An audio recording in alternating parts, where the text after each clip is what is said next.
fellas, you are all fine now. போன எபிசோட்ல நம்ம அந்த கிராமர் ஸ்பெல்லிங் பார்த்தோம். என்ன ரீகால் பண்ணி பாருங்க. Grammar GRAMMAR grammar. பெக்கர் பார்த்தோம், BEGGAR பெக்கர். ஸோ அந்த ஏஆரும் மைண்டில் ரிலேட் பண்ணிட்டோம்னா மறக்க மாட்டோம்.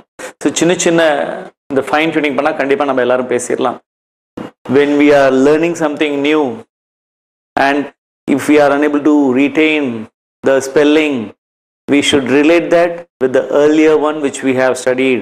என்ன சொல்றோம்னா, நம்ம புதுசாக வேர்டு கற்றுக்குறோம், ஒரு வார்த்தை கற்றுக்கும் போது அதை ஞாபகத்தில் எப்படி வச்சுக்கலாம், ஏற்கனவே தெரிஞ்ச வார்த்தைக்கு பக்கத்தில் மைண்டில் வச்சுட்டோம், ஆட்டோமேட்டிக்காக மறக்க மாட்டோம், தைரியமாக நம்ம பேச ஆரம்பிச்சிடலாம். ஸோ இன்னைக்கு நம்ம பார்க்க போகிறது கேப் ஒரு வேர்டு, இயர் காது. ஸோ இது வந்து கேப்பை வச்சு ஒரு சென்டென்ஸ் பார்க்கலாம். ஸோ கேப் வந்து நவுனாகவும் வரும், வேர்பாகவும் வரும். ஸோ நம்ம டிக்ஷனரி ரெஃபர் பண்ணும்போது என்ன பண்ணணும்னா, எல்லா டிக்ஷனரிஸ்லும் அழகாக போட்டிருக்காங்க, இது நவுன், இது வேர்ப், அட்ஜெக்டிவ், அட்வர்ப்னு. ஸோ நம்ம படிக்கும் போதும் அந்த வேர்டுக்கு உண்டான மீனிங் படிக்கும்போது இது நவுனான்னு பார்த்துக்கணும், இல்லை நவுனாகவும் வருதா வேர்பாக வருதான்னு பார்த்துக்கணும். அடுத்தது அட்ஜெக்டிவா எந்த ஃபார்மேட்டில் வருதுன்னு பார்க்கணும். அடுத்தது இந்த அட்வர்ப். அட்மயர்னு ஒரு வேர்டு எடுத்துக்கலாம். அட்மயர்னா I admire your class, I admire you. சரிங்களா? ஸோ அட்மயர்னா ரசிக்கிறது, நேசிக்கிறது. ஸோ அட்மயர்னா ஐ அட்மயர் நேச்சர், நான் இயற்கையை ரசிக்கிறேன். ஸோ அந்த அட்மயர்ன்ற போது அது வேர்பா வருது. அட்மிரேஷன் வரும்போது நவுனா மாறிடும். அட்ஜெக்டிவ் வரும்போது அட்மைரபிள். ஸோ ஒரு வேர்டு எடுத்திங்கன்னா அது நவுனா, வேர்பா, அட்ஜெக்டிவா, அட்வர்ப்னு. ஹீ ஸ்போக் அட்மைரபிளி, அவர் பாராட்ட ரசிக்கக்கூடிய வண்ணத்தில் அவர் பேசினார். அந்த மாதிரி அட்ஜெக்டிவ்ல எல்வை போட்டால் அட்வர்பா மாறிடும். இந்த மாதிரி ஒவ்வொரு நாளும் நம்ம டிக்ஷனரி ரெஃபர் பண்ணிகிட்டே இருந்தால் நிறைய ஒரு ஃபியூ மந்த்ஸில் நீங்கள் கண்டிப்பாக இந்த நிகழ்ச்சி மூலியமாக கற்றுக்கலாம். நீங்கள் நிறைய டிக்ஷனரி ரெஃபர் பண்ணும் கற்றுக்கலாம், நிறைய வேர்ட்ஸ் கற்றுக்கலாம். அடுத்தது இந்த கேப். இது ஒரு மூடின்றதுக்கு எப்படி சொல்லலாம், திஸ் இஸ் அ கேப். மூடியும் கேப் தான். சரிங்களா? அந்த குல்லா தொப்பின்னு சொல்றோம் பாருங்களேன், குல்லா அல்லது தொப்பி. அது வந்து கேப். ஹேட் சொல்றோம், ஹேட், கேப். ரெண்டுமே இந்த தொப்பி குல்லா நிறைய டிஃபரன்ஸ் கிடையாது. நான் ஹேட் போடுறதா கேப் போடுறதான்னு யோசிக்க வேண்டியதில்லை, இல்லையா? அவர் ஒரு கேப் அணிஞ்சிட்டு இருக்கார்.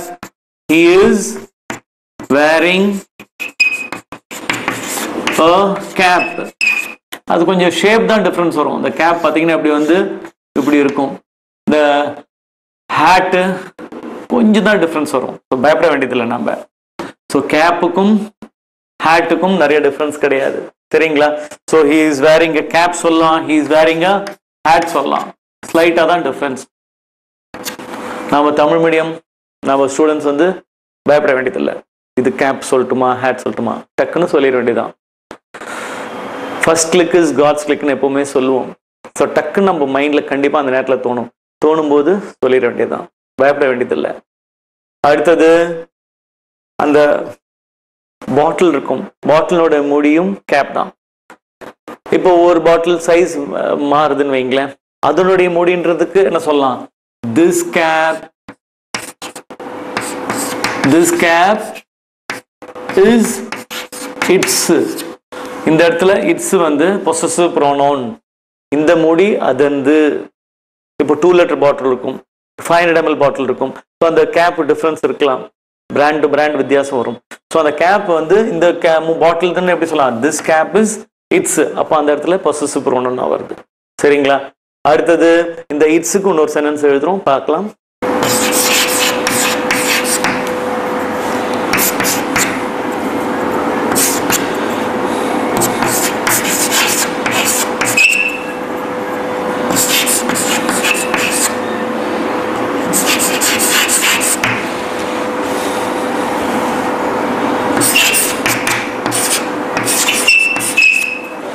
இங்கே பாருங்க, ஏற்கனவே பார்த்தோம் நம்ம இட்ஸ் கேப்னா இதனுடைய மூடி. இந்த இட்டுக்கு அப்புறம் அப்பாசிட்டிவ் போட்டு எஸ் வந்தா இந்த இடத்துல இதுக்கு வந்து இட் இஸ் குட்னு அர்த்தம். இங்கே எழுதுறோம் பாருங்க, இட் இஸ் குட். அதே மாதிரி இட்டுக்கு அப்புறம் அப்பாசிட்டிவ் போட்டு எஸ் வருது, it has been done well. இப்போ இந்த இடத்துல இந்த அப்பாசிட்டிவ் எஸ்க்கு ஹேஸ், இந்த இடத்துல இஸ்ன்ற அர்த்தம் வருது, இந்த இடத்துல ஹேஸ்ன்னு வருது. இங்க அப்பாசிட்டிவ் போட்டு எஸ் வந்தா இஸ்ன்னு வருதுங்க அர்த்தம். இங்க apostrophe s வந்தா has நம்ம புரிஞ்சுக்கணும். சரிங்களா? it has been done wellனா இது நல்லா செஞ்சிருக்கும். அதே மாதிரி prepare பண்றது, அது எழுதுறேன் பாருங்க ஒரு sentence. it has been prepared well.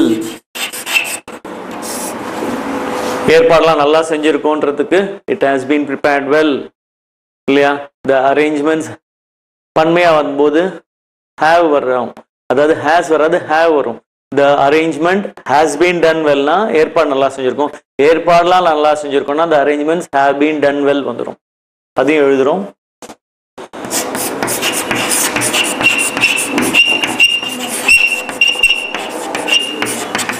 arrangements have been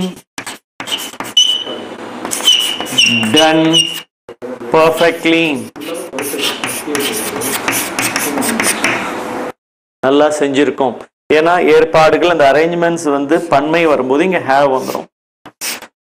ஏற்பாடு இங்க எஸ் இல்லைன்னா இந்த ஹேவுக்கு பதிலா ஹேஸா மாறிடும். இங்க பாருங்க, the arrangement has been done well. the arrangement has been done well. So ஏற்கனவே நீங்க சொன்ன மாதிரி அந்த இட்டுக்கு அப்புறம் அப்போஸ்ட்ரோபி போட்டு எஸ் வந்தா it is, it's good, it's fine, it's okay, இது சரிங்க அப்படின்றதுக்கு it's okay. இந்த இட்டு போட்டு அப்போஸ்ட்ரோபி எஸ் வந்தா பின்னாடி V3 பாஸ்ட் பார்ட்டிசிபிள் வந்தா அதாவது இதை கரெக்ட் பண்ணாச்சு, இது it has been corrected. So அந்த இட்டுக்கு அப்புறம் அப்போஸ்ட்ரோபி எஸ் வந்தா it has been corrected. So some of you would have also corrected or rather fine tuned your English. அடுத்த நிகழ்ச்சியில் சந்திக்கலாம். டேக் கேர், பாய்.